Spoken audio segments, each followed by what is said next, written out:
All right, welcome. Bienvenue, Anine.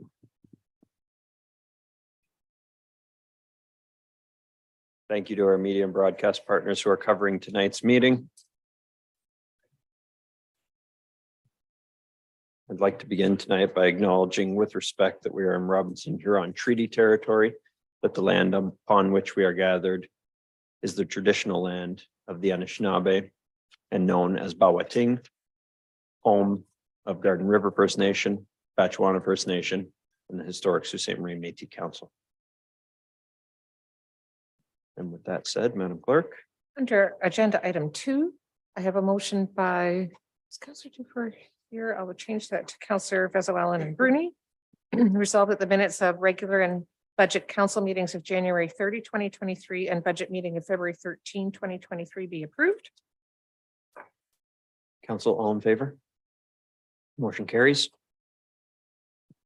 Under agenda item 4, declaration of pecuniary interest, Councillor Spina has declared a conflict with respect to agenda item 7.10, municipal law and bylaw enforcement officers and the 2 associated bylaws as his employer is contracted by the city. Council, any other declarations of pecuniary interest? Seeing none. I have a motion by Councillors Vezo-Allen and Knack resolved that the agenda for February 21, 2023 City Council meeting and addendum number 1 as presented be approved. Council, all in favor? Motion carries. And under agenda item 6.1, there's a proclamation for Heritage Week. We've got a proclamation here that reads, whereas since 1973, the National Trust of Canada designates the 3rd Monday in February each year as Heritage Day. And whereas Heritage Week runs from February 20th to 26th, 2023, with the theme Recovery and Connecting Heritage Stronger Together. Recognizing the pandemic exacerbated division and distance, it is our heritage and cultural organizations that keep us connected and strong by preserving and showcasing the value of heritage to forge a way forward together. And whereas Heritage Week provides an opportunity to celebrate heritage in all its forms, cultural and natural, architectural, archaeological, and collections. For it is these tangible touchstones with the past that can root us in place with our diverse traditions and cultural expressions. And whereas our shared heritage and histories in all forms has the power to bring people together and create a sense of belonging, intangible heritage, language, traditional rituals, music, dance, storytelling, and more is at the heart of family and community. And whereas the tangible heritage, which is conserved and shared by dedicated staff and volunteers committed to promoting heritage conservation and educating the public about our city's history. Now, therefore, I, Matthew Shoemaker, as mayor of the city of Sault Ste. Marie, do hereby proclaim the week of February 20th to 26th, 2023 as National Heritage Week in the city of Sault Ste. Marie.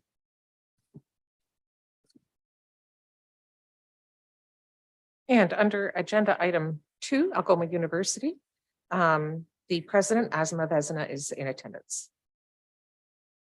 President Vesna, welcome. Chair Turco, I see that you're here as well. Welcome to you as well. Thank you, Your Worship. Floor is yours. I think we have a presentation that's coming up shortly.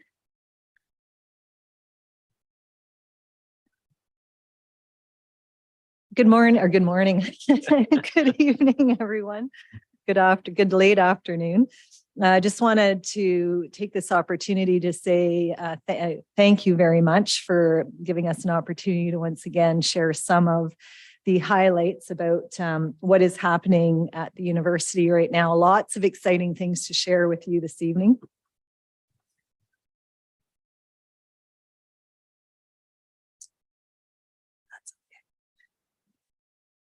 you want me to click it or you? Okay.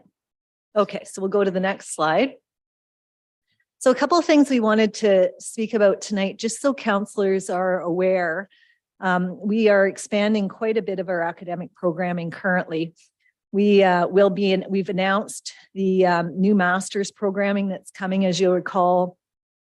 about 3 years ago now, we had been given permission to move beyond undergraduate degree programming into the master's and PhD level. We do plan to offer both master's and PhD level programming within this community. And our first programs out of the gate will be biology, computer science, social work is working its way through, as well as MBE, Masters in Business and Economics. We are also very much focusing on health sciences and looking to form a partnership with the Northern Ontario School of Medicine.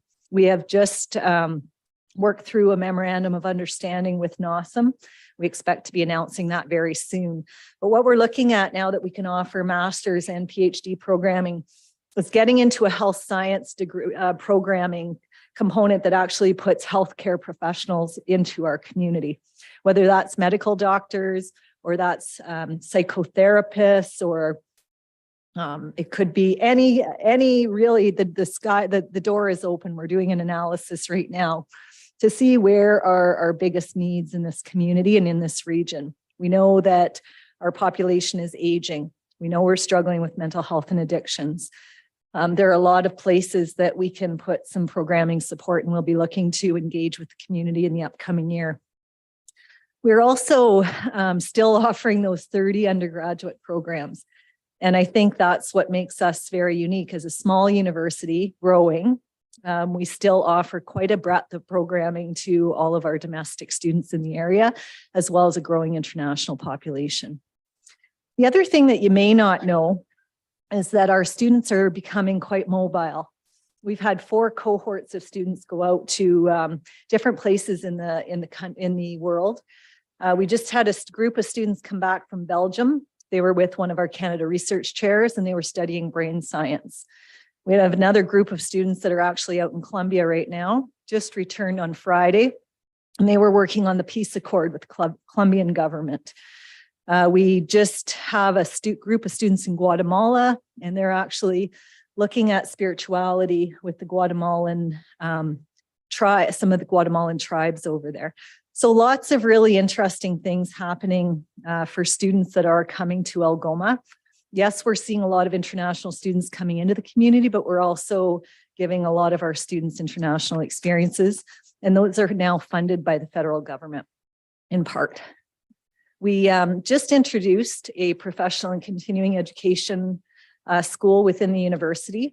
And our first project off the ground is a partnership with the world's largest AR/VR technology. It's called Unity Technologies, and it's coming to the north. And what this will do is allow us to do very intense, shorter type training sessions for people that are in the workforce. It'll allow us to work with the workforce so that as the VR and AR needs of local organizations are expanding, we'll be able to help them keep up with what the industry trends are. So this is anything from carpentry, automobile industry, the way we shop, the way that we experience car dealerships, all of that is becoming AR and VR adept. And so the way that we know life today is definitely not going to be the way of life tomorrow. When we think about the steel plant and some of the other industries in Northern Ontario, the AR and VR world is very real for them right now. And so we'll be investing quite significantly in this partnership. Algoma University is the national training partner with this company. So something that we're very proud of, and we look forward to bringing to Sault Ste. Marie. We currently have about $63 million in planned capital investment to support our expansions here in the region and the enrollment growth that we're currently experiencing. So research. 5 years ago at Algoma, our research capacity was quite limited. We have been making significant investment in our research portfolios in all areas. And this just gives you a little bit of a snapshot in terms of what's happening. Of course, you know that we are positioning Algoma to host the phase 1 of the Mental Health and Addictions Research and Training Institute. Our scientists are some of the best in the world. Canada Research Chairs are the highest research position in Canada. They are actually designated by the Prime Minister of Canada. That's how high level they are. You have to hit a certain threshold to become a Canada Research Chair, and we have 4 within the university today, looking to bring one in mental health and addictions research as well. And I think with the graduate studies, we're going to be attracting a lot of new researchers to this area. Our focus right now, not just in health, but also in ICT. So in the computer science and technology, and as we bring that master's program in, it'll help our community as well. And I know that it is one of the community's interest is to be a fairly significant player in the IT sector. And so we are working our best to ensure that this city has the talent that is required and the research ability to support industry and large and small business. You can go to the next slide. I know I have about 7 minutes or so, so I'm just trying to go as quickly as I can. Just wanted to give you a picture of the success over the last 3 years. And I always say our success is your success, but we have worked on this together. And it's really been about everybody getting behind this university. I came to the city for funds years ago. We've talked to FedNor, we've talked to NOHFC. Through the pandemic, we were very concerned about what was going to happen to the university. And today we are just really in a great place. So our enrollment growth since 2018-19 has been 57%. This year alone, we'll experience another 10% growth on this campus. The largest areas of growth right now are in the high demand programs of computer science, psychology, social work, biology, and business. And our application growth for the 3rd year running continues to outshine the province. So where others are experiencing decline or very minimal increases, Algoma is continuing to increase, which means that the reputation of the university, the quality of the experience at the university, those small classes that we're holding on to, that intimate experience is working. We'll go down to the next slide. This just gives you a sense of the overall impact. We just had a new economic impact study done. I think it came out about 6 months ago, but it gives you a sense of how much impact the university is having with that growth and that research output. So right now we are supporting about 1,200 jobs in the community and about $99 million in spending impact. And I'll go to the next slide. I will showcase that the alumni impact is about $63 million a year, and that's cumulative over time. But our alumni are being very successful in community. In terms of some of the things that we're doing locally, we want to be part of the community. It's very important to Algoma University. And so some of the things that you would recognize, City Studio, where we're working on real projects in time, in community, and trying to make a positive impact with the community. We are also working very hard on relationships and partnerships with the school boards, things like Rotary Fair, the Science Olympics, et cetera. We're working very closely. You will have seen today that we signed a really important agreement with Sioux College. This again, opening up more pathways for students to move high school, college, undergraduate, and then master's. So the one that I signed today, in 6 years, students can do a diploma, a degree, and now they can do a master's program. That is exciting for our community. As our students continue to get higher and higher educated, the impact on the community, the higher educated your community, the better the overall economic, social, and health impact. So we're very, very fortunate to have these kinds of partnerships. We've mentioned the importance of IT. Right now, we're setting up a cybersecurity strategy with the Rogers Cybersecurity Catalyst that is out of Brampton. We're working very closely with the Toronto Metropolitan University, as well as Sault Ste. Marie PUC, to bring a cybersecurity strategy to Northern Ontario, particularly this region, because we're hearing that it is one of the #1 concerns of business today. And of course, we joined Sunny in the Bonsu Hunger Freeze, and it was great to have a counselor out jumping in the water with us. He was my inspiration to actually jump. And so I'll go to the next slide. I think I'm almost through. I wanted to talk a little bit about Maqua-Waukeagan. We have now made a very significant investment as a university. When I first brought you this project, we were sitting at around $18 million, and post-pandemic, our board has spent a lot of time looking at the health sciences and the needs of the community. We have determined that we are going to put a third floor on that building. We've expanded the footprint. It's going to house the first phase of the NOSM expansion into our city, the medical school, as well as it will house the Ontario Mental Health and Addictions Research and Training Institute phase 1 from the feasibility study that was done 2 years ago. We are fundraising for that project, but mostly we're going to large funders like the municipality, FedNor, NOHFC, Heritage Canada, because we have other fundraising work to do in the next couple of years. This is a space that's going to do pretty amazing things. First of all, it will situate the archives from the residential school in a proper space. It will open up the opportunity for tourists that are visiting to learn more about the history of Canada. There is no better place for people to learn the history of Canada than the Shingwauk site. That is led by the Children of Shingwauk Alumni Association. They've been doing this work for us for 50 years. And when I say us, I mean the country. Then there will be new classroom spaces that will be introduced. The classroom spaces will be a little different. They won't necessarily be rows and seats and lectures, but we're really looking at project-based learning. We're looking at more interaction with our students and professors and building out communities of learners in these sort of specially designed classrooms. And it really is learning for the 21st century. Moving to the next slide. This just gives you a glimpse of what the new building is going to look like.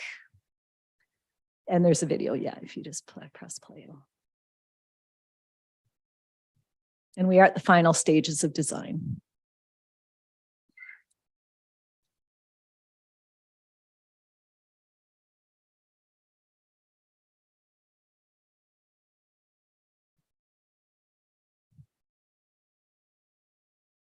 How am I doing for time? Okay.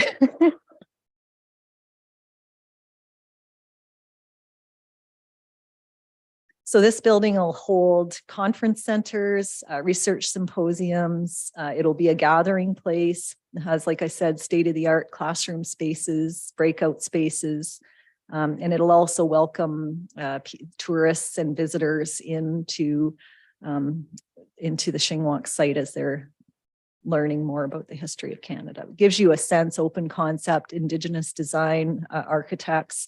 It's already won a number of prestigious awards across the country. And there's a lot of excitement building about with the actual design and structure of the building. And I promise the next slide is the last slide. Mm-hmm.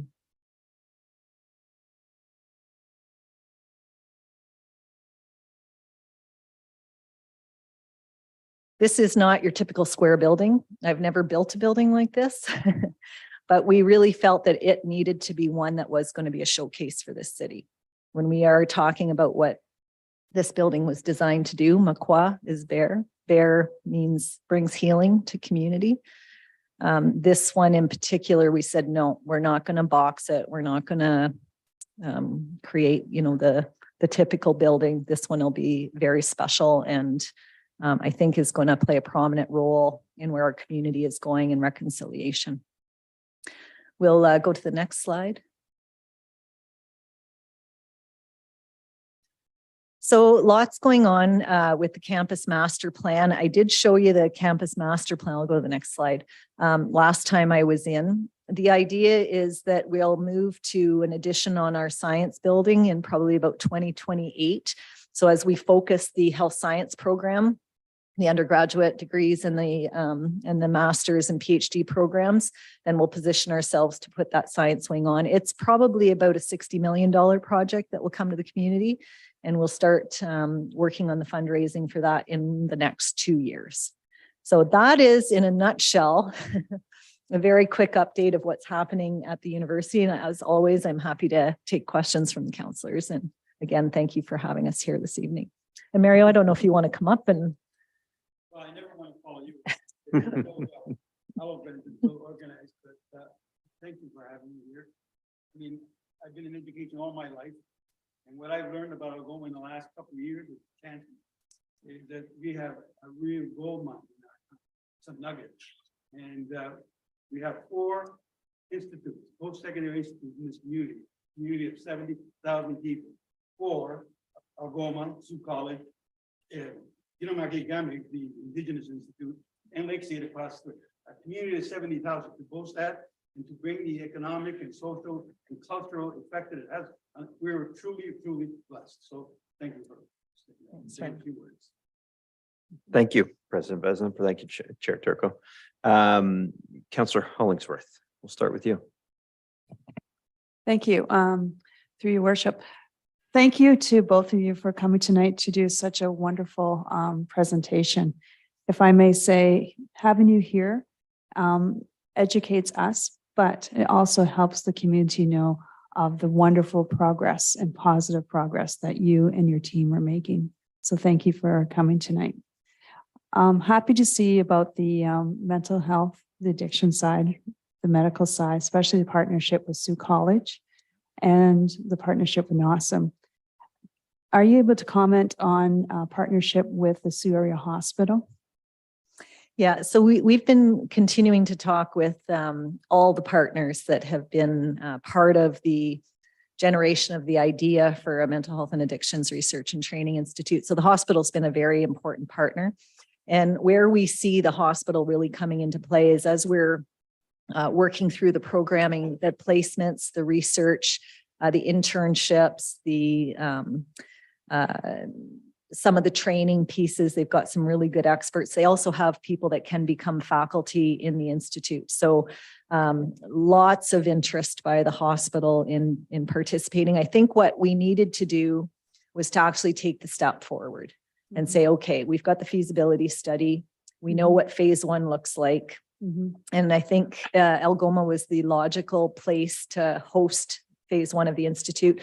It's built on a hub and spokes model. So any community can really grab a hold of this. There can be areas, space in the college, in the Indigenous Institute, but we just wanted to get it off the ground because I think our community needs to have hope, right? That the community is doing something positive. So health is working on the solutions. The education sector is working on things, and the housing strategy is coming to fruition. And I think all 3 are going to play an important role as we try to get ahead of this pandemic. Wonderful. And if I may say, I know the Sioux Area Hospital is working very hard to be more like a teaching hospital. So the link back to Algoma University and Sioux College is perfect. So thank you deeply for all your hard work and your chairpersons, and also for my ward mate, Sunny, as well. Thank you. Thank you, Councillor Hollingsworth. Councillor Scott. Thank you, Mr. Mayor. Just a quick comment, as I promised you. It's always a joy when I see Algoma University come to present. Just seeing the advancement of the university and how much it's changed over the years. I know a number of us have attended Algoma University, and when I was there, it felt like there was the Doc Brown Lounge, NE 200 and NW 200, and that was it. All of my classes were in 3 rooms, and seeing this, it's jaw dropping. It makes me quite envious of the students who get the opportunity to be there now. And it's appreciated throughout the community, the hard work that's going on. And I'm very proud to say that I'm an Algoma University alumni, and I will continue to wear that proudly. And we appreciate all of the hard work that you guys have done. So thank you. Thank you. Thank you, Councillor Scott. Councillor Spina. Thank you, Mr. Mayor. I don't have any questions, just a few brief comments. Thank you for being here today, everyone from Algoma University. You know, I count myself very lucky.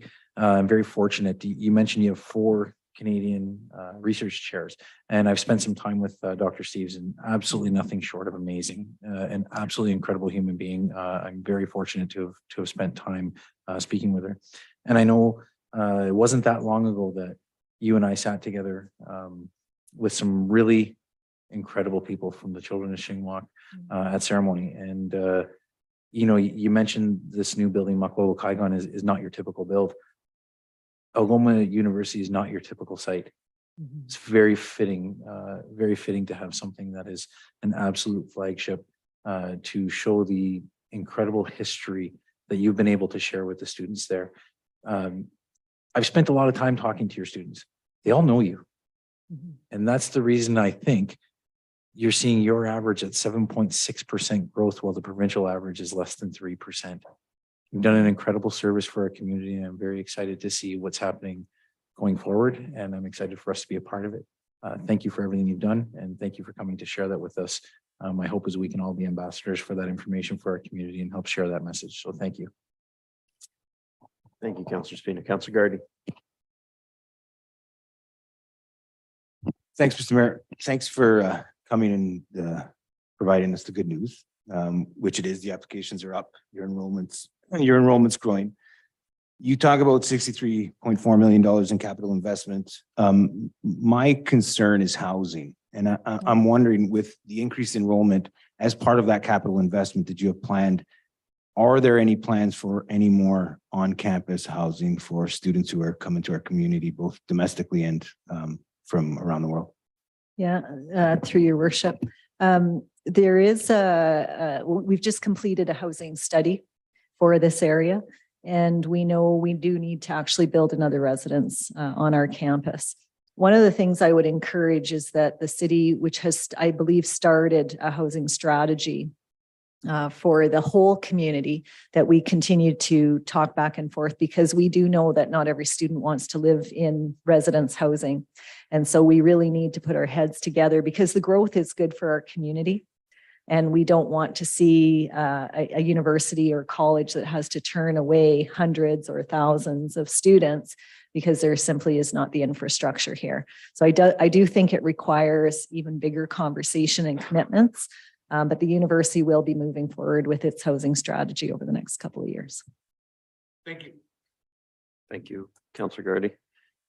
Thank you, President Vesna, and I called you Chair Turco, but I should have said Chancellor Turco. I didn't mean to demote you in that sense.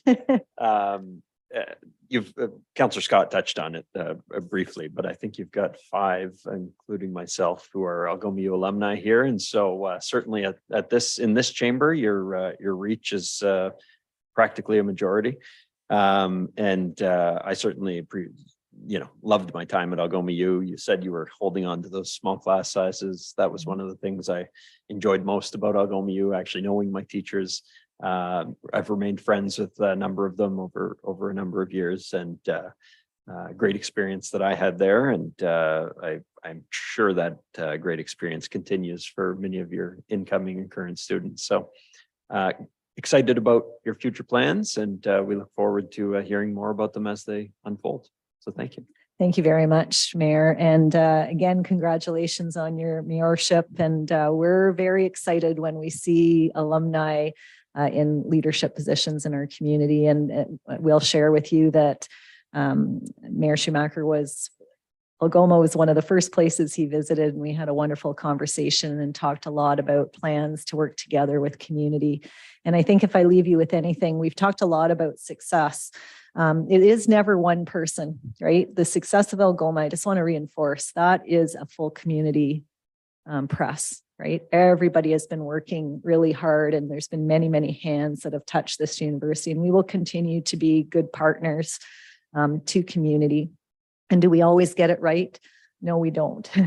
But we're trying, and we're doing the best we can. And we believe in this community, and we believe in the importance of providing that talent and that research, and also to bring those new people into our community that can help us solve some of the challenges that we're facing. And so thank you very much for continuing to support us, for coming out to those events. And I think Luke was one of the ones that jumped in the water with us as well. It's always wonderful. Matthew was at the red dress, missing and murdered women, and spoke eloquently. And I think this is what being in Sault Ste. Marie is all about. So again, thank you for the time this evening, and I'll look forward to coming back in about 6 months.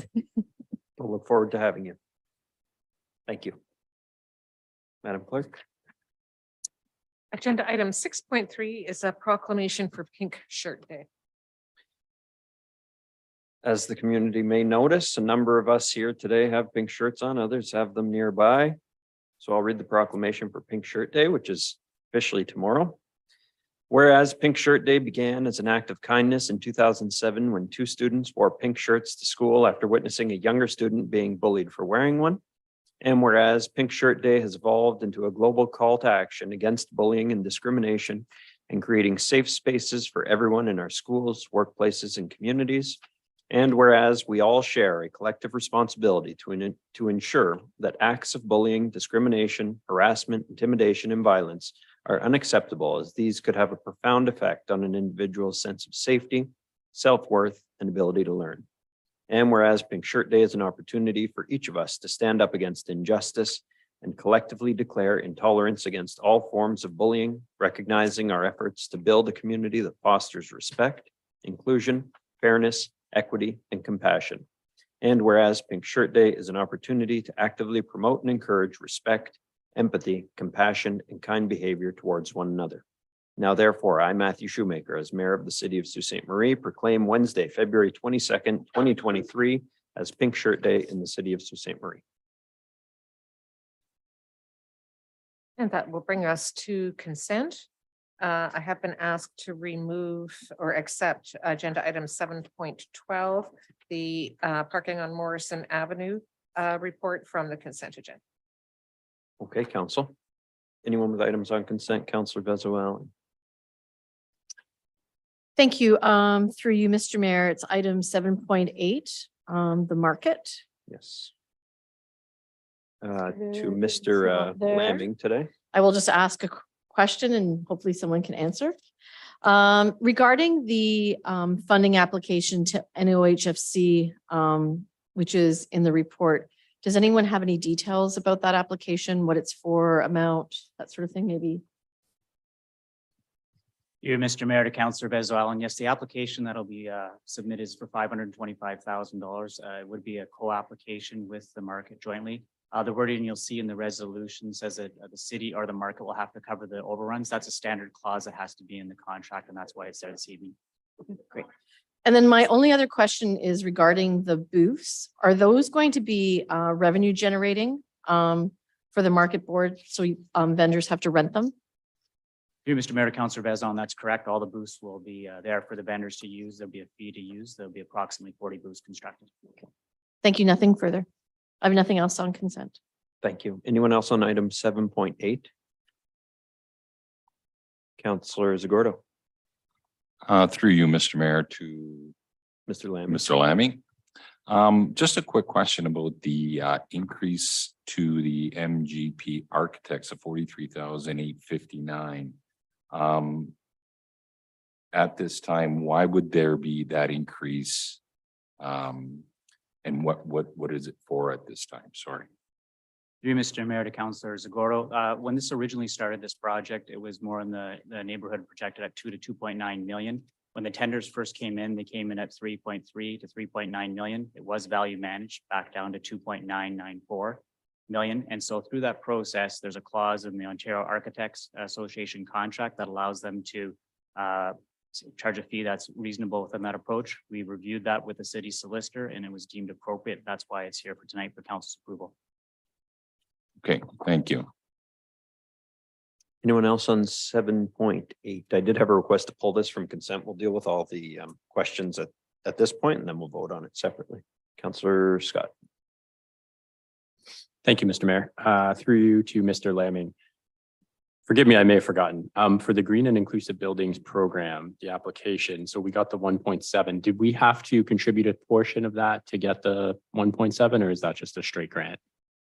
You, Mr. Mayor, to Councillor Scott, that's the share back full funding of the Green and Inclusive Community Build Fund. Okay, so that's all I needed to know. And was there any consideration to returning that full 1.7 back to city reserves or wherever the funding's going back? Through you, Mr. Mayor, to Councillor Scott, yes, there was consideration for that. Most of the funds are returned back, and as detailed within the report, you'll see that there's $350,000 going back out as a loan, as opposed to being given back to the market. So that's being done as a loan. There's also a contingency of $270,000 put in place, as we've seen through some of the projects with the plaza and the Twin Pad. It's really good practice to have an ample contingency budget, so that's why that was put into place as well. Great. Those are all my questions. Thank you. Thank you, Councillor Scott. Anyone else with item, with 7.8, questions on 7.8? Okay, seeing none. Anyone else with questions on the consent agenda? No. Councillor Bruni. Thanks. Regarding the transit bus advertising to Mr. Laming. Mr. Laming, in your financial implications, it says revenue generated amounts to a guaranteed $39,000 in year 6 alone. Is that correct? You, Mr. Mayor, to Councillor Bruni, that is correct. And what have we generated for this whole contract? To you, Mr. Mayor, to Councillor Bruni, we've generated $196,000 over the last 5 years.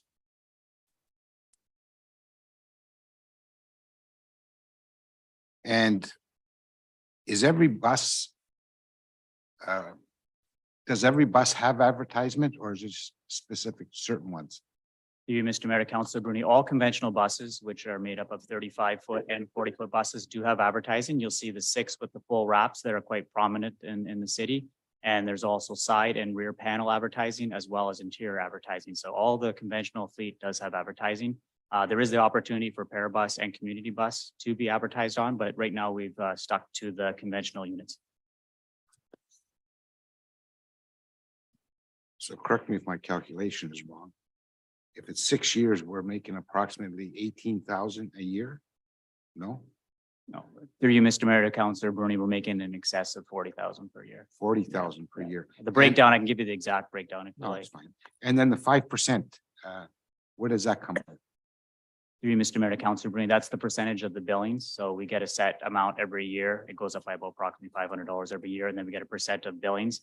The last couple of years have been challenging because ridership really did decrease, and we're seeing a recovery right now. So they've had challenging getting advertising, but they've been making all their payments as agreed on the lease, and we expect that rate to go up for this year.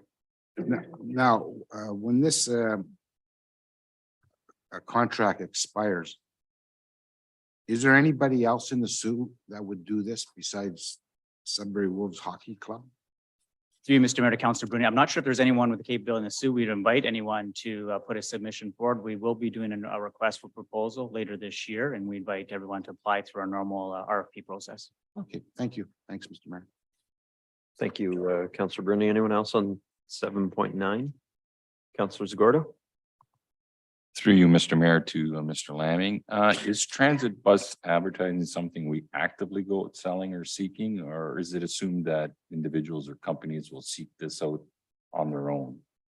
Through you, Mr. Mayor, to Councillor Zagordo, this is a partnership with Northern Transit Advertising Agency, and so they actively go out and solicit to have advertising done on the buses. They do meet with transit personnel on a regular basis, and they do have good activity on securing buses. There's quite a few new ones that are prominent. You've probably seen the Arby's bus, Century 21. We get lots of feedback, positive and negative, but it does create interest in the businesses that advertise. Thank you very much. Anyone else on 7.9? Mr. Laming, I had one on this. I questioned it over the weekend. Do any of our buses get set aside so that they'll have city decals on it instead of advertising?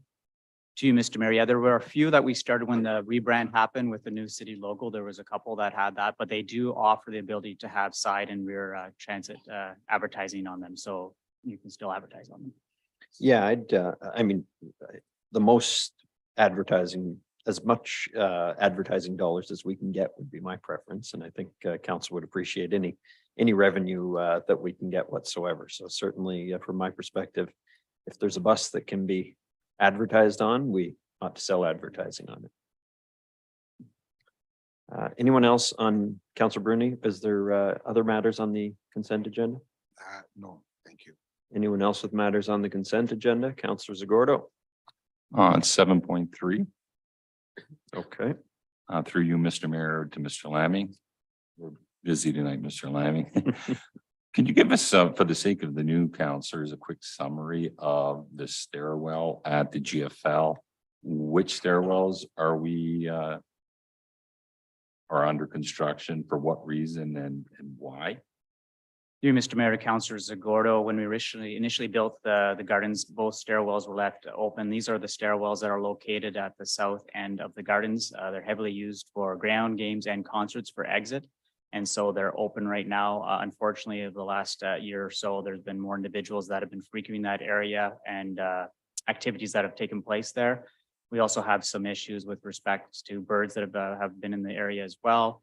And then also some corrosion. So this project right here was approved back in 2022. And so it came forward twice. There were 3 tenders that came in originally that were 3 times the budget. We rescoped with our consultant to get it back to an area we thought was reasonable, re-tendered, and we received this bid here. And then we were able to reallocate from another project that we can't pursue on to make sure that the funding's there available for council to approve tonight, should they choose. Thank you. Anyone else with questions on item 7.3? Councillor Caputo. Thank you, Mr. Mayor. Through you, Mr. Mayor, I guess to Mr. Lamming. You're mentioning that this is being done partially to keep people from sleeping in that area and frequenting the area. Do we have a plan as to like what we're going to do with those people who are now being removed from there? Because they're not just gonna disappear. So I just wonder if we have any plan as to where they're gonna go or what's gonna happen. Through you, Mr. Mayor to Councillor Caputo, we would hope that they would take advantage of some of the other services that are being offered now with the new build that's taking place with social services. We don't necessarily have people sleeping there at night. It does happen occasionally. So I'm not necessarily, if that's what you're asking as a concern, it's more along the activities that take place and the safety, whether it be needles or along that for the patrons going in and staff that have been cleaning up in the area. Okay, thank you. Is there any consideration for maybe putting up containers for these needles just in case this activity still continues? Through Mr. Mayor to Councillor Caputo, yes, we do have containers within the facility right now at all of our sites, so that is in place right now. Okay, thank you. And I believe the CAO has some information to add. You, Mr. Mayor, to Councillor Caputo.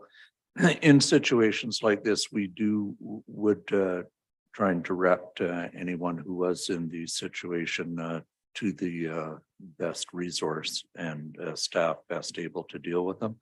Usually that is through the DSAB and through their homeless group. I can't remember their actual name. We've worked with them quite closely in other situations where we've had to deal with people who are homeless and needing assistance. Thank you. Anyone else with questions on 7.3? Councillor Zagordo, any other items on consent you'd like to ask questions about? That's all my questions. Thank you. Any other councillors with items on consent? Councillor Kinnick. Right.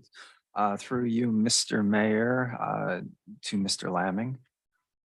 Just regarding the arts and culture grants. 7.4. 7.4, yes. So I just wanted to ask, we had 3 applications. 1 was received late and 2 were incomplete. And I just would like you to explain the cycle and how that going forward, working with those groups. Through Mr. Mayor to Councillor Kinnick, yes, the 3 that were in question, 1 was late and 2 were missing information as stated. We are working together with the entities right now. 1 is going to be submitting again. This is a rolling intake where we have 2 intakes throughout the year. So we do encourage them to apply. If they are missing information, we do communicate to say where the shortfall may be, and we invite them to apply on an ongoing basis for their proposals. All right, thank you. Anyone else on 7.4? Anyone else with items on consent? Okay, I would just like to comment on 7.5 and thank FH Clear and Clean North for applying to do some tree planting in the community. I think it's important that we improve our canopy, our tree canopy in the community, and both these organizations are going to properly leverage some city funding that's available to do that. So thank you to both those groups. Madam Clerk. I'll just read the consent motion. It's a motion by councillors Peso Allen and Kenneth. Resolved that all the items listed under date February 21, 2023, save and accept agenda items 7.8 and 7.12. Consent agenda be approved as recommended. All in favor? Motion carries. So that brings us to, I believe, 7.8, the mill market. So fund. the amended motion is 7.8.1. Okay, amended motion 7.8.1 is open. Or is on the floor. Does anyone have questions on the amendment? Okay, seeing none, we could have a vote on that. All in favor? Any opposed? Motion carries. Just open it. I'll manually, if it was unanimous, I'll unanimous. No, it was 8-3. Oh, okay. If that totals the total number of us.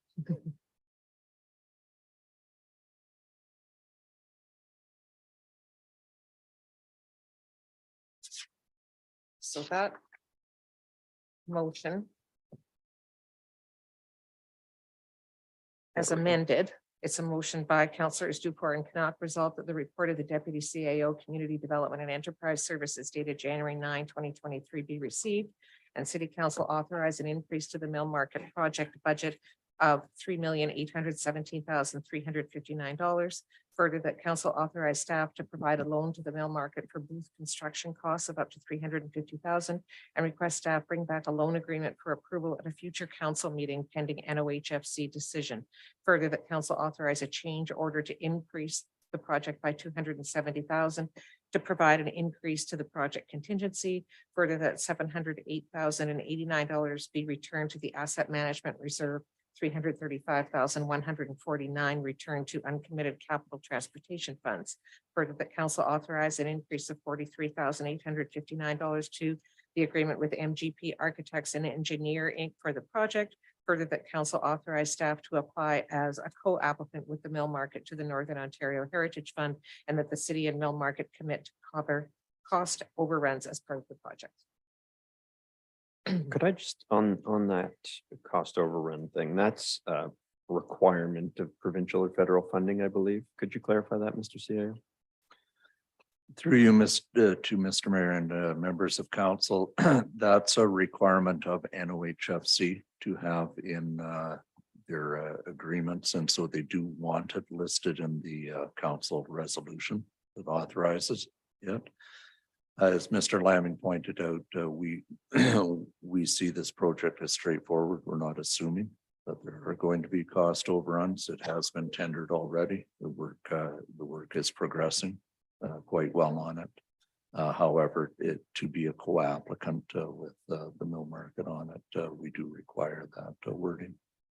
But if there were, thanks for that. If there were cost overruns, they'd have to come to council for our approval. Oh, exactly. Yeah. Yes. Okay.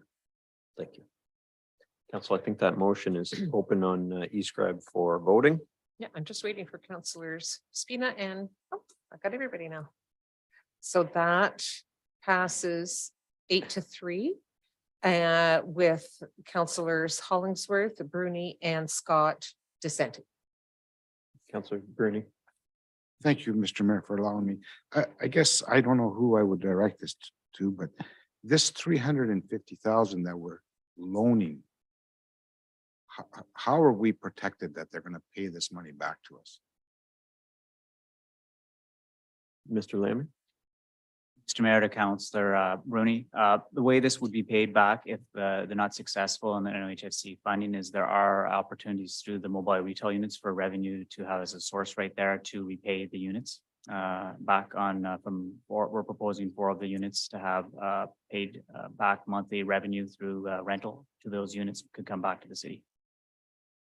So then the city pays for that, basically, right?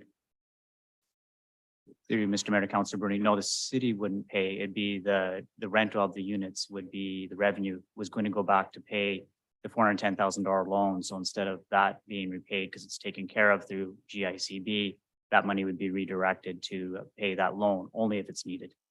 Okay, thanks. Thanks, Mr. Mayor. Thank you. Okay, council, that brings us to parking on Morrison Avenue. 7.12.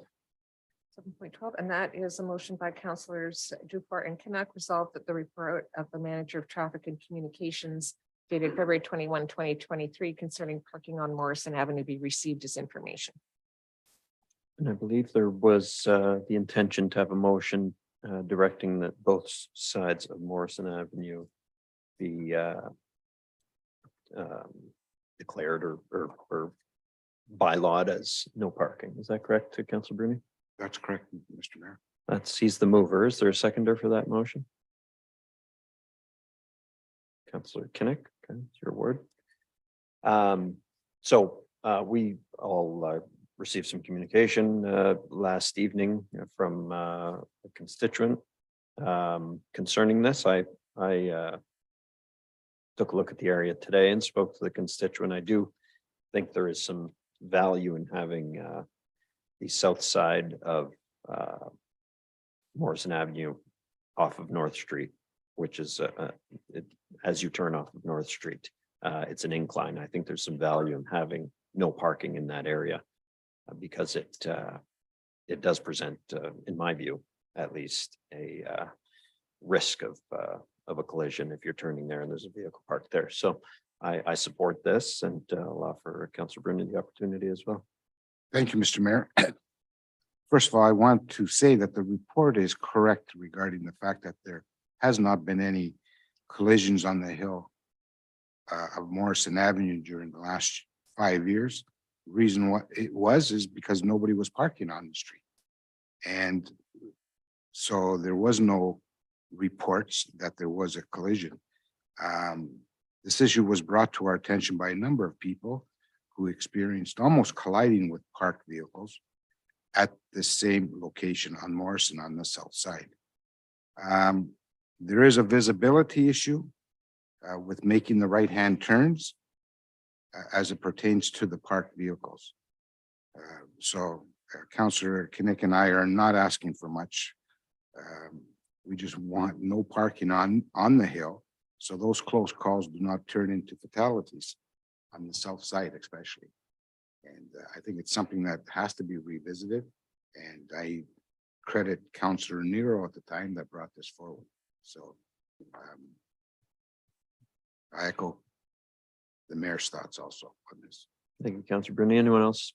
Questions, comments on this? Councilor Dufour.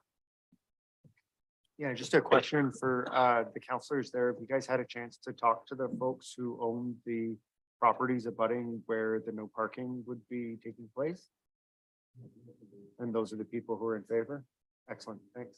The south side of Morrison actually doesn't have any houses on it. So it appears to be folks on the north side using the south side as parking. So the south side, there's also the availability of parking, and the driveways are all fairly large in that area. So I think it's being used, when it's being used, more as an issue of convenience than as an issue of necessity, from what I could tell. I mean, I drove by and spoke to some residents in the area as opposed to going door to door in the area on this issue, but it does appear to be a matter more of convenience than of necessity. Anyone else? Questions on this? So I think we're just I'm just perhaps directing staff to bring back an amended parking prohibition, correct? It would require a bylaw. Year round, yes. But it's that parking on both sides of the street be prohibited on a year-round basis, is that? Yeah.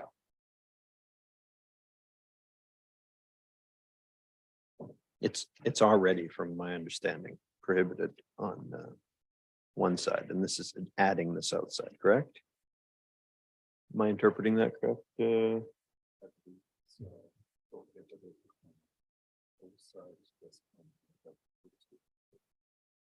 Okay, yes, so it's prohibited both sides half the year, so this would be adding the balance of the year for both sides.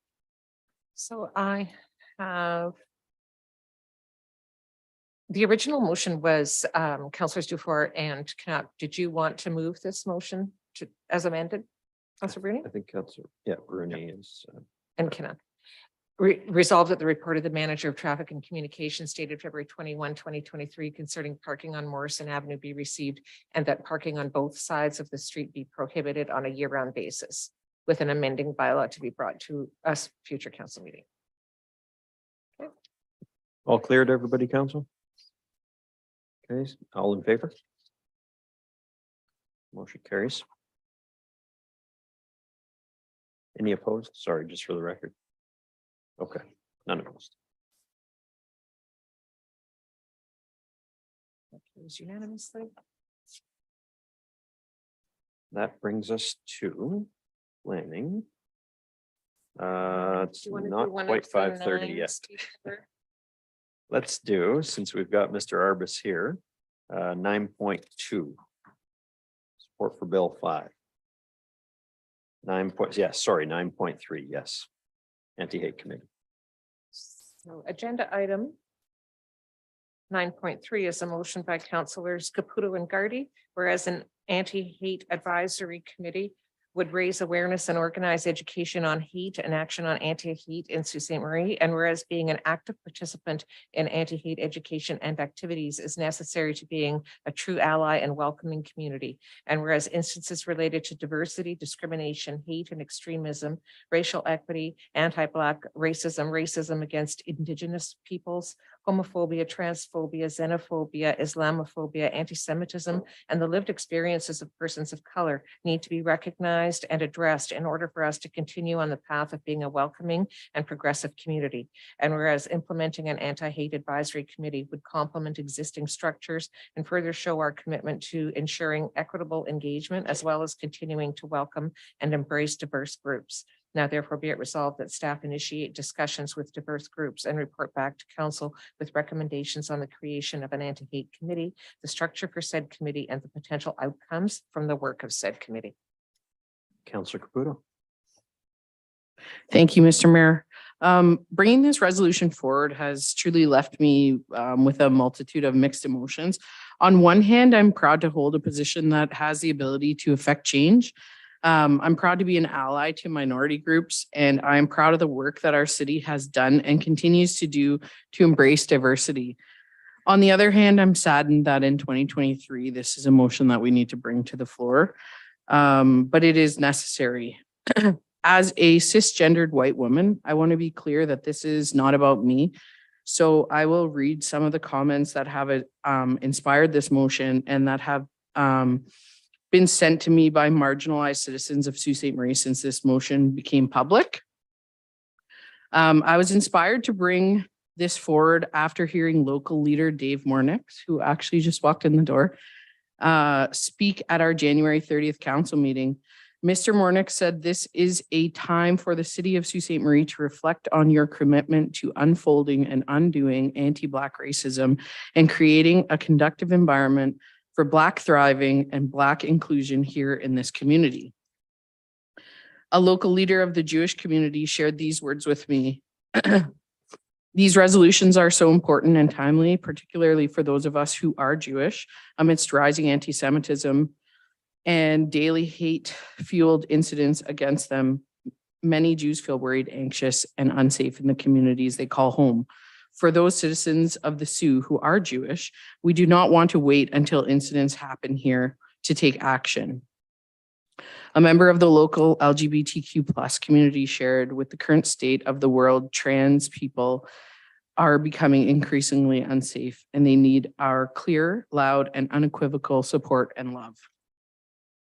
I see this anti-hate committee as another step in the right direction for our city, helping all of our citizens feel welcome, safe, and heard. And I really look forward to support of council on this. Thank you. Thank you, Councillor Caputo. Councillor Gardy. I just want to thank Councillor Caputo for bringing it forward. As she mentioned, it's timely as we're seeing a rise in anti-Semitism and other prejudicial and racial discrimination across the world, quite frankly. With the proliferation and ease of people who hold these kind of disgusting beliefs, their ability to use the internet and hide behind fake names or to go anonymous poses a really big challenge to a lot of our minority groups and to society as a whole. And I think governments at every level should use whatever mechanisms they can to push back and to protect all of our citizens and make them feel welcomed and know that they're loved and accepted. And so I'm fully behind Councillor Caputo's efforts. Thanks. Thank you, Councillor Gardy. Anyone else? Councillor Dufour? Yeah, thanks, Mr. Mayor. I'm happy that this motion's come before us today. I shared with Councillor Caputo on reading it that one of my first thoughts was that we could also in this motion recognize a lot of the good work that has taken place to this date in the community. There's several community groups that have spent a large amount of time and personal investment, especially I've noticed over the last 5 to 10 years, to significantly improve the Sault Ste. Marie that I grew up in to be the Sault Ste. Marie that it is today, which is a place that has significantly more visibility for all of the minority groups included. And so I'm also happy to see Dave here as well, coming to support the motion, as he was one of the people that I thought of, him, Akano, and many others that have done some great work. And I really see this as a stepping stone to help marry those efforts with the efforts of this council. Thanks. Anyone else? I would just echo to a large degree Councillor Gardy's comments. The one thing that I would add to them is oftentimes, unfortunately, we see people who aren't anonymous, who should be better, who hold positions of leadership, spewing hatred and division, which is obviously unbecoming of anyone in leadership role. So I would be happy to see council support this unanimously and show our leadership role in saying that hate has no place in Sault Ste. Marie, and moving forward with this committee to ensure that our actions are matched with, our words are matched with our actions on a go forward basis. So thanks, Councillor Caputo and Councillor Gardy for bringing this, and I'll call a vote on the matter. All in favor? Motion carries unanimously. That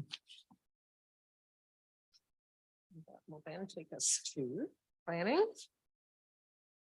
Council 8.7.1.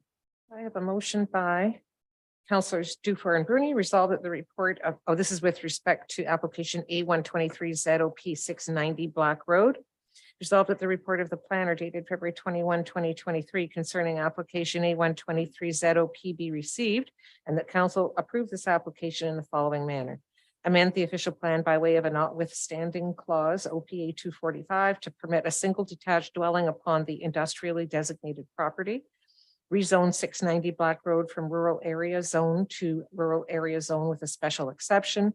2, permit in addition to the uses permitted in an RA zone, a repair and maintenance shop for handheld power tools, air tools, and other handheld tools. Increase the rear yard setback for any sensitive use, including but not limited to a residential dwelling from locating within 100 meters of the rear lot line. Apply the rural area zone building regulations for a single detached dwelling to the tool and repair shop, excluding the rear yard setback requirement as described in number 2 above. Reduce the setback for a commercial vehicle from 15 meters to 5 meters from any side lot line. And that the legal department be requested to prepare the necessary bylaws to effect the same. Thank you, Madam Clerk. Mr. Tenazzo, could you provide us a brief synopsis of this planning application?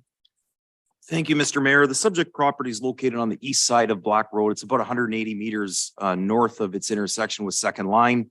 Kind of an interesting application in the sense that the property is designated industrial, but zoned rural area. So there's a bit of a mismatch there. And really what this results in is the house is permitted by the zoning, but it's what requires the official plan amendment. And then the tool repair shop is permitted by the official plan land use designation, but requires the rezoning. So essentially, it's a little complicated that way, but the recommendation is to approve subject to a number of conditions aimed primarily at ensuring that the residents or the new sensitive use doesn't impact the future industrial development potential of surrounding lands. And Scott Wallowich, the applicant, is present should council have any questions. Thank you. Council, any questions of either Mr. Tenazzo or Mr. Wallowich? Councilor Zagordo. Through you, Mr. Mayor, to Mr. Tenazzo. In one of the recommendations under the engineering comment, there was a recommendation by engineer Mr. Perry that a 6-meter road widening is required. What is that in reference to? Through you, Mr. Mayor, to Councilor Zagordo. So we use the term road widening, but really what it is it's an additional front yard setback so that if and when land is required to widen the road, then it sort of eases that burden. In this case, we're not taking the road widening. That would happen under a separate agreement, whether it's an offer to purchase or some other thing in the future. So it's just, it's sort of an if and when type of scenario. Okay, thank you. Councilor Zagordo, is that all? Councilor Dufour? Thanks, Mr. Mayor. Through you to Mr. Tenazzo, looking at the site plan map here, are all the lands that are highlighted in green zone rural area as well, but are they also designated for industrial like this lot, or is the only industrial designation existing on the purple portion? Through you, Mr. Mayor, to Councilor Dufour.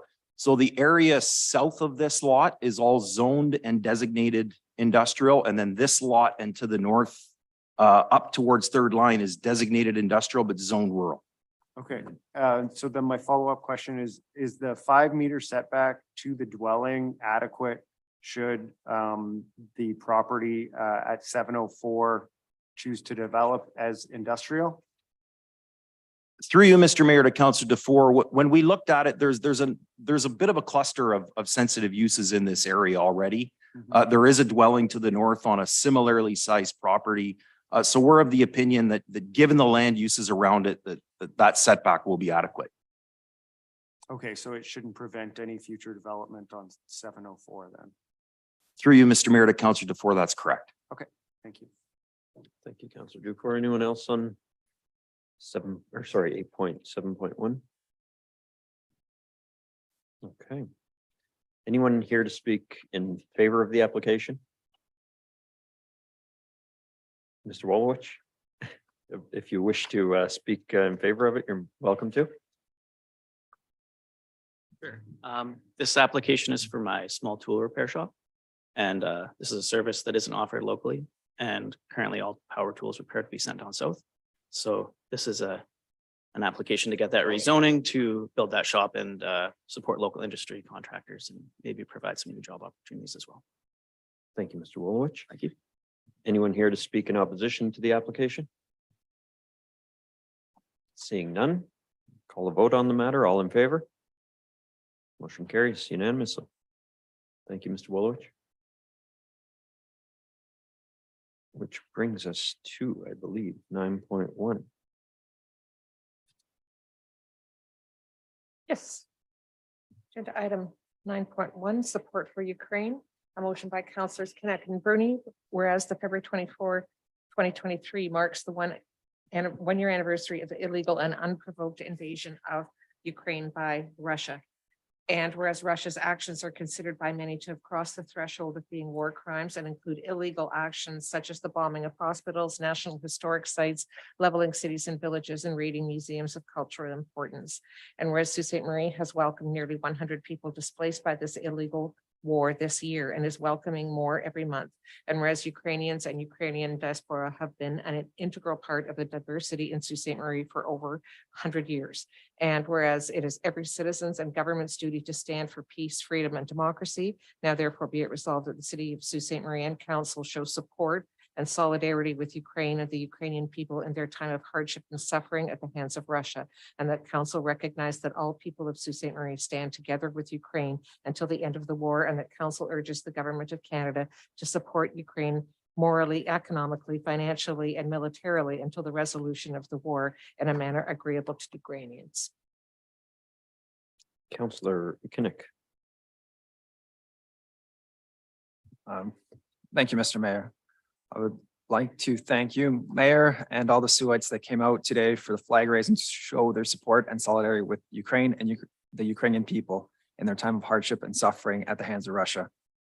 Though I put this resolution together weeks ago, Just over the weekend, the US government announced it has concluded Russia has committed what legally constitutes as crimes against humanity in Ukraine.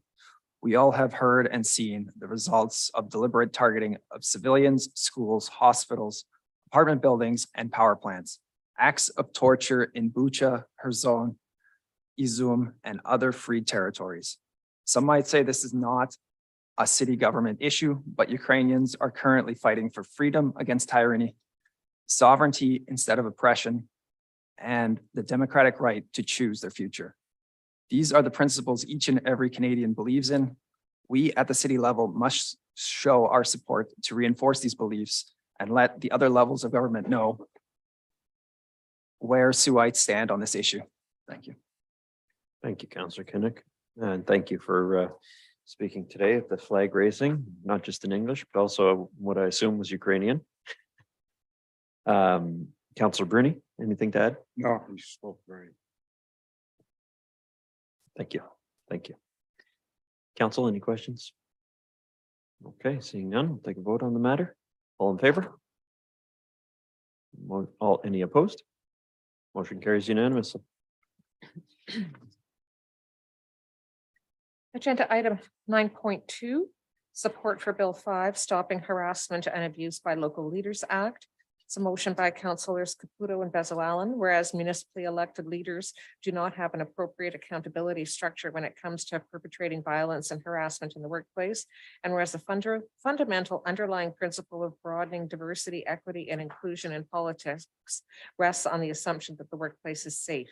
And whereas Bill 5, the Stopping Harassment and Abuse by Local Leaders Act, would require councillors to comply with the workplace violence and harassment policies of the municipality they represent, permit municipalities to direct the Integrity Commissioner to apply to the court to vacate a member seat for failing to comply with the municipality's workplace violence and harassment policies, as well as restrict officials whose seat has been vacated from seeking immediate subsequent re-election.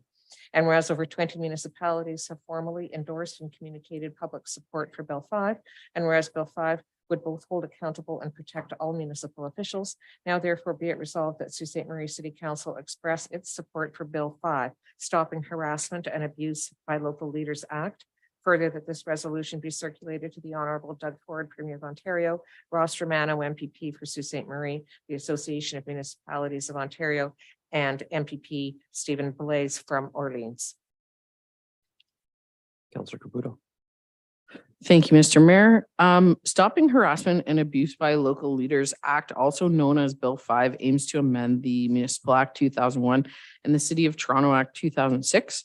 Ultimately, the bill will permit municipalities to direct the Integrity Commissioner to apply to the court to vacate a member's seat for failing to comply with the municipality's workplace violence and harassment policies. Right now in Ontario, the most severe penalty that can be imposed on a councillor is suspension of pay for 90 days. That means that there is no process for removing councillors from office, even when egregious acts are committed and substantiated. As a municipally elected official, I want to be better than that. I believe that we are examples to our community and should be held to the highest standard. I believe our staff, constituents, and fellow council deserve the protection this bill offers. Furthermore, I believe in the integrity of this council and each one of us as councillors to want to hold ourselves and each other responsible. Thank you. Thank you, Councillor Caputo. Councillor Bezo-Allen. Thank you, Mr. Mayor. Very happy to support this with my colleague, Councillor Caputo. As she spoke very eloquently about it, I don't need to add more other than the fact that, we have to be accountable. We need to have these firm policies and procedures in place. I think it's really important. And definitely, yes, as leaders, we are not above the law or above, workplace harassment. So I think this is really critical and happy to be part of the group of municipalities that have supported Bill 5. Thank you. Thank you, Councillor Bezo-Allen. Anyone else with questions or comments on this motion? All right, seeing none. All in favor? Any opposed? Motion carries. Brings us to 9.4. That is downtown parking passes with limited time. It's a motion by councillors Hollingsworth and Caputo. Whereas retailers on Queen Street realize the importance of making parking safe, efficient, and easily accessible, especially in front of their store. And whereas parking can impact a retailer's business and the customer experience, and whereas the city of Sault Ste. Marie continues to review ideas to create a positive environment when it comes to offering parking along Queen Street that meets the needs of the merchant and customer, and whereas it is important to offer parking on Queen Street with specific restrictions that will ensure parking will not be abused. And whereas sometimes the best solution or idea comes directly from a retailer that understands customers and retailers' needs around parking, and it should be the responsibility of council to review an idea to determine if the solution is feasible. Now therefore be it resolved that staff interview retailers and the Downtown Association to develop a pilot on implementing a downtown parking pass for Queen Street that includes restrictions such as a maximum amount of time and possible discount for monthly passes that can be easily displayed on the individual's car. Staff will provide council with options no later than June 1, 2023 that can be implemented for this summer. Okay, Councillor Hollingsworth. Thank you. I'll just give you some background how this came about. As you know, there's International Women's Day that's coming up soon. And a number of merchants and I have been working on a project that is going to be launched on International Women's Day. And part of the project was going around interviewing merchants, retailers down on Queen Street. So as I was interviewing merchants and retailers for this project, a number of merchants came up to me and said, hey, we have, since you're here in the store, we have an idea about parking on Queen Street. And I said, okay, what's your idea? Because it's the retailers, the merchants that truly, I think, in my opinion, fully understand how parking impacts them. So hence, this idea came from a particular merchant. And as we all believe, I believe to say this around the table, we'd like to make sure that people's ideas are brought to the table. So if the retailer at home is listening, I want to say thank you for bringing this idea. Here's the idea. It's not to give free parking. Thank you for those people that have emailed me to say, gosh, are you saying you want to wipe away free parking? No.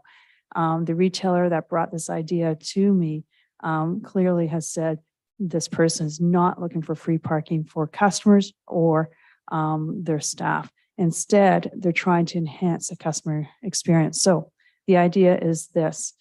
Basically, a customer comes, parks in front of the person's store.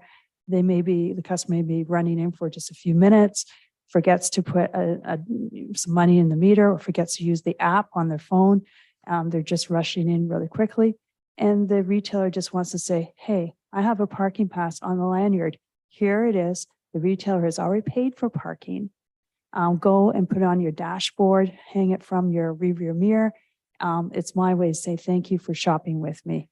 And it's as simple as that. It's like a parking pass, limited time, prepaid parking by the retailer or whoever. It could even be a customer, and they hang it on their rearview mirror. As simple as that. So again, I think it's fair to say people around this council are very good at listening to constituents, are very good at listening to small business owners. And I just want to bring this idea to the table and ask for your support on this and ask that staff look into designing something like this. And it's just basically telling our constituents, retailers, small business that we do want to hear ideas. And this is one idea that's been brought to us. Thank you. Thank you, Councillor Hollingsworth. Councillor Caputo.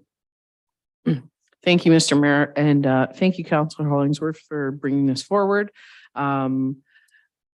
Downtown parking has been a bone of contention for so long. I myself have thought about stopping in somewhere, checked around, didn't have the change, and moved along to the next place where there was a parking lot. And that's not, that's really hard on a downtown business. So if there are ways that we can sort of get around that, and I also am not suggesting free parking. I think parking should be paid, but if the merchants are willing to chip in on this, or if staff comes up with a feasible way to do this, helping someone just rush into the store and maybe spend $100. That's a big deal to our downtown merchants. And so I'm really happy to support this, and I'm excited to see what staff comes back with. Thank you. Thank you, Councillor Caputo. Anyone else with questions, comments on this? I would just note that if anyone does go downtown, they don't have change. There's also the mobile app that they can pay for parking with, and credit at the pay and display machines. So always good to get that message out as well for folks who do want to park downtown, think they need change. There are other ways. So Councillor Dufour. Yeah, I just wanted to, through you, Mr. Mayor, to Mr. Lamming, does staff understand what's being asked in this resolution and have any issues or comments that they wanted to raise either with the timeline or the content of what's being asked? You, Mr. Mayor, to Councillor Dufour, staff understands the resolution, and it's quick to point out by the mayor, by Passport has been quite successful. We have well over 1,500 people that are using it, and it does allow to go anywhere in the downtown core. If you put, you load it up and $1, $3, and you could go all around town, and you have the one zone that you use for that. So it is quite flexible, but we're happy to report back at the date that's indicated in the resolution. Okay, thanks. Council, all in favor? Motion carries.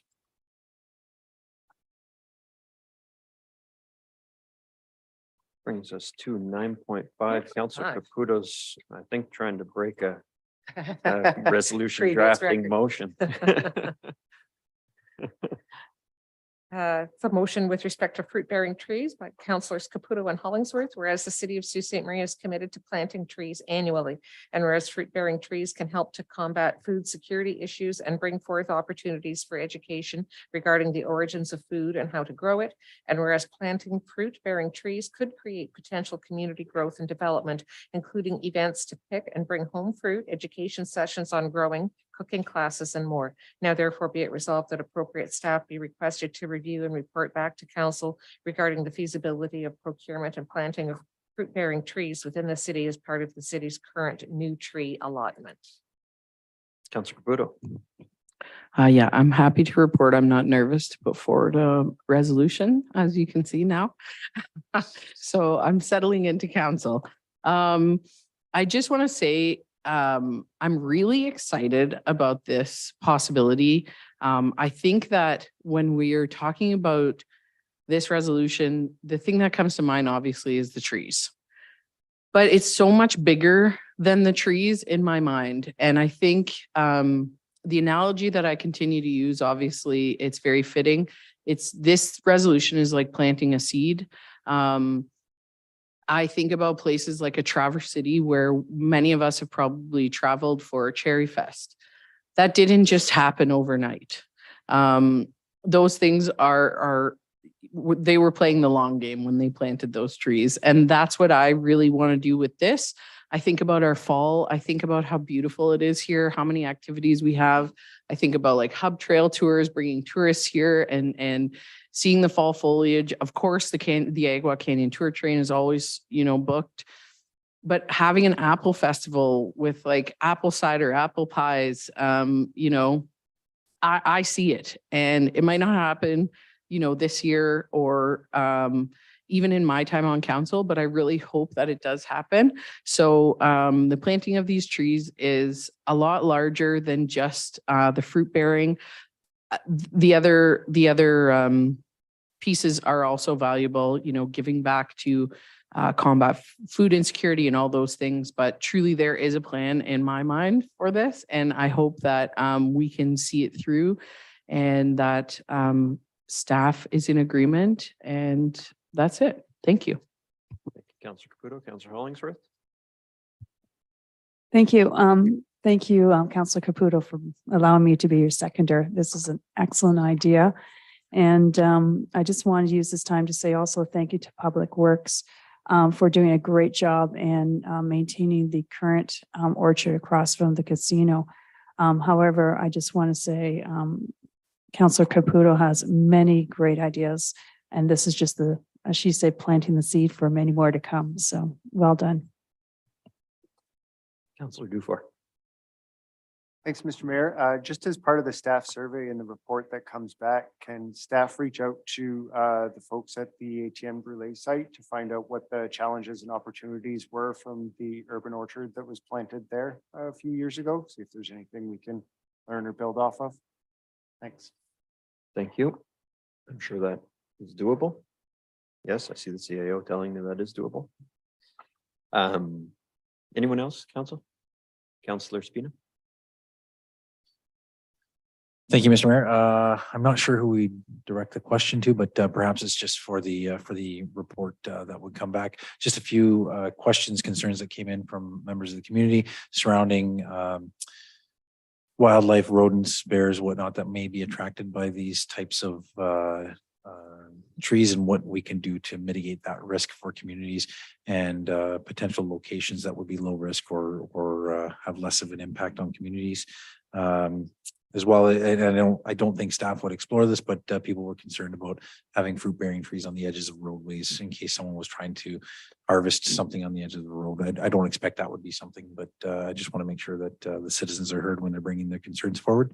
And of course, I'd be concerned. I've many times in my life dealt with a big, large black bear sitting in a big apple tree with a belly full of apples, just sitting there staring at me and not really knowing what to do with it. So certainly anything we could do to mitigate that risk for the community would be great. I suspect, Mr. CAO, that all that would come back in a report. Thank you. Okay, any other questions, council? Seeing none, all in favor? Motion carries.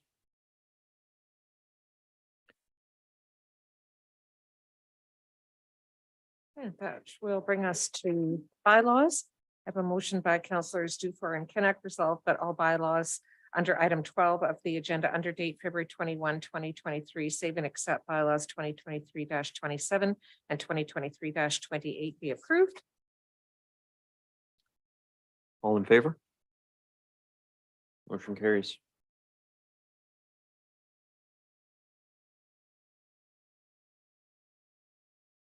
And a motion by councillors Dufour and Bruni resolved that bylaw 2023-27 being a bylaw to appoint municipal law enforcement officers to enforce the bylaws on various private properties and to amend Schedule A to bylaw 90-305 be passed in open council this 21st day of February 2023. That is open for vote. Okay, all in favor? Motion carries.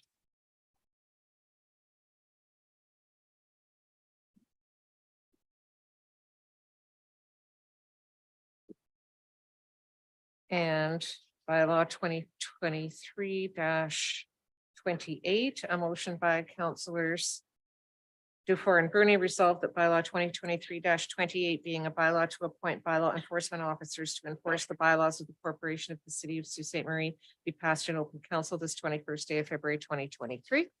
All in favor? Motion carries, or bylaw carries.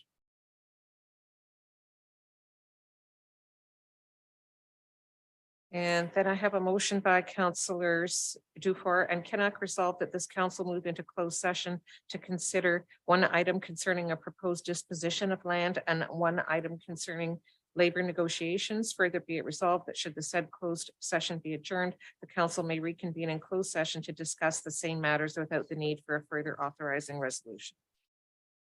Council, all in favor? Motion carries.